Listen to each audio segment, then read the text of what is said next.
How you guys doing? It's your worst best friend, Ramboss Terrible, and today I want to talk to you guys about a tennis player you may or may not have heard of who's been making waves in the news lately. Goes by the name of Naomi Osaka. Now, for those of you who've been living under a rock, I'm going to go ahead and explain to you a little bit about who she is. So Naomi Osaka is currently the number 2 ranked female tennis player for singles in the world, which is a pretty big deal. She currently plays for Japan. She pretty much had the option a couple years back to either play for the US or for Japan, but she decided to play for Japan, which I don't really blame her for, because it kind of makes more sense that the competition over there is a little less stiff than here in the US, so it was easier for her to kind of move up the ranks and just kind of dominate over there. Naomi has also been the bane of Serena Williams' existence pretty much for the last few years, as basically every time they play head-to-head, Serena Williams ends up going home. The thing about Naomi Osaka, though, is that she doesn't really like the press very much. I mean, she doesn't like fight with them or anything like that. She just really would rather avoid the press than have to answer all their questions for the 100th time. So the reason she's been in the news lately is because she actually withdrew from the French Open, citing her mental health. And that's actually what caught my eye most in this story. Not the fact that it's tennis or anything like that, because honestly I don't care about tennis, but it's the fact that a player is using time away to take care of themselves. And I feel like that should happen more in society as a whole. So let's go ahead and look at an article that I found on CBS News that pretty much highlights all the little details that we need to know about this. Alright, so even in the title right here, Naomi Osaka fined $15,000 and threatened with suspension for avoiding media at the French Open. So the powers that be said, here's a $15,000 fine, do what we tell you to do, otherwise more of these fines are going to be coming. It says, in addition to the fine, the number 2 ranked 4-time Grand Slam winner could face harsher penalties. She continues to refuse to speak to the media. Naomi Osaka today has chosen not to honor her contractual obligations.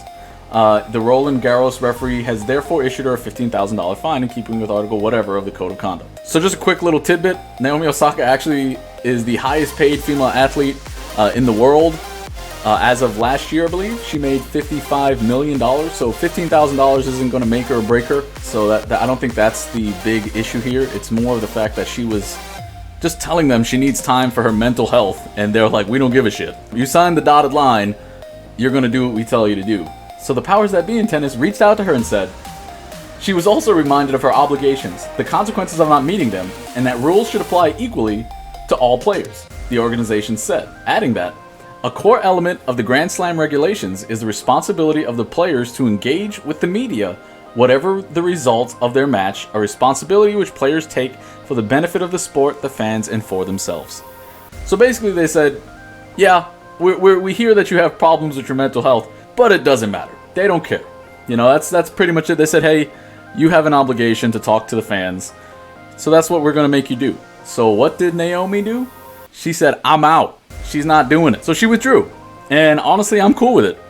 That's fine. I am all for, basically, I'm against the profits over people mentality. I always advocate for the people. You only get one life, you know? You got to make it work for you. And if talking to the press isn't working for you, then carry on. You got $55 million in the bank. It's not going to hurt her to miss one Open. And a lot of people were giving her crap about it. So she released a statement on Twitter. So I'm just going to go ahead and read that to you real quick. She said, hey everyone, this isn't a situation I ever imagined or intended when I posted a few days ago. I think now the best thing for the tournament and other players and my well-being is that I withdraw so that everyone can get back to focusing on tennis that's going on in Paris. I never wanted to be a distraction, and I accept that my timing was not ideal, and my message could have been clearer. More importantly, I would have never trivialized mental health or used the term lightly. The truth is that I have suffered long bouts of depression since the US Open in 2018, and I have had a really hard time coping with that.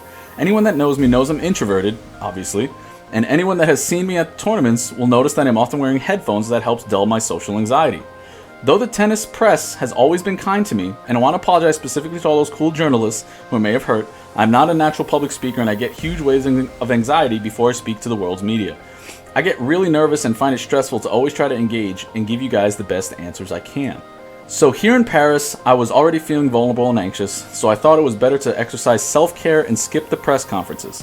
I announced it preemptively because I do feel like the rules are quite outdated in parts, and I wanted to highlight that. I wrote privately to the tournament and apologizing, and saying that I would be more than happy to speak with them after the tournament as the slams are intense. I'm going to take some time away from the court now, but when the time is right, I really want to work with the tour to discuss ways we can make things better for the players, press, and fans. Anyways, I hope you're all doing well, staying safe. Love you guys. See you when I see you. So I just wanted to focus on a couple things in these tweets real quick. One of the things that I wanted to point out is that she said she suffered long bouts of depression since the US Open in 2018, and she's had a really hard time coping with that. Thing is, depression is one of those diseases that like really does sneak up on you. It saps your energy, makes you just not want to do anything. And the fact that she's fighting depression and still manages to be one of the top tennis players in the world is amazing. You know, when I was diagnosed with depression, and I didn't even want to get the fuck out of bed. Like, this girl's out here dominating other tennis players who are also ranked in the world while fighting depression. So more power to her on that. She said she's not a public speaker, and again, she's not a natural public speaker, and gets huge waves of anxiety before she speaks to the world's media. World's media. A lot of us get nervous before we post to like our friends and family. This girl's making posts that the entire world is reading about, you know? And I think she's only like 23 years old or something like that. So, you know, she hasn't exactly had a ton of time to get used to this. It kind of just, she blew up one year and that's it. Now she just has to deal with it. And it's not really easy for somebody who's an introvert like her. And this first sentence here, so here in Paris, I was already feeling vulnerable and anxious, so I thought it was better to exercise self-care and skip the press conferences. That's basically like the best thing she could have done for herself, I think, is just kind of step away from it all and press reset. You know, sometimes you just got to get away from all the pressure and things like that and just go and relax. Take time for you. And I understand the other side of this whole argument is that, oh yeah, sure, she signed a contract, you know, she's got to speak to the fans and blah, blah, blah. Like, I get it, sure, but at the same time, what do you want her to do?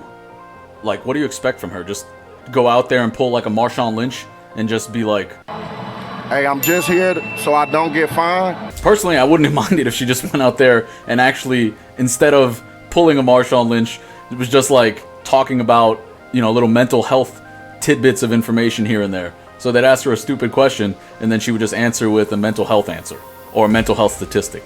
And most of the people criticizing her are just like regular people like you or me who just want to watch tennis, you know, like, and watch their favorite players talk to the press and shit like that. But if you guys were like real fans of the sport, you would want your, you know, your players, your favorite players, to be playing at their best.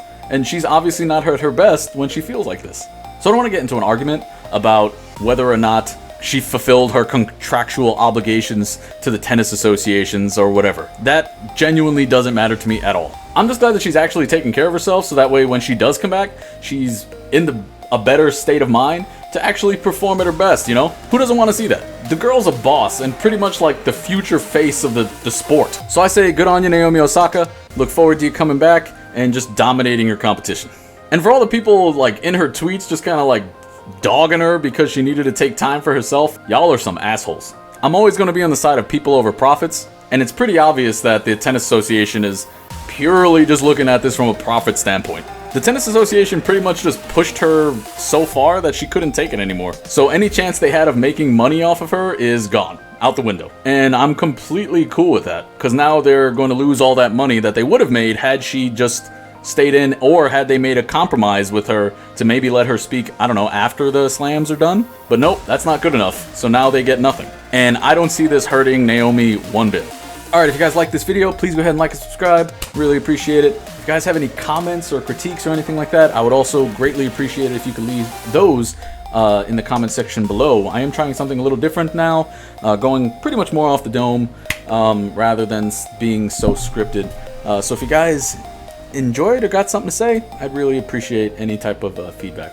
Don't be an asshole to each other. Everybody, take it easy. Ramboss Terrible, out.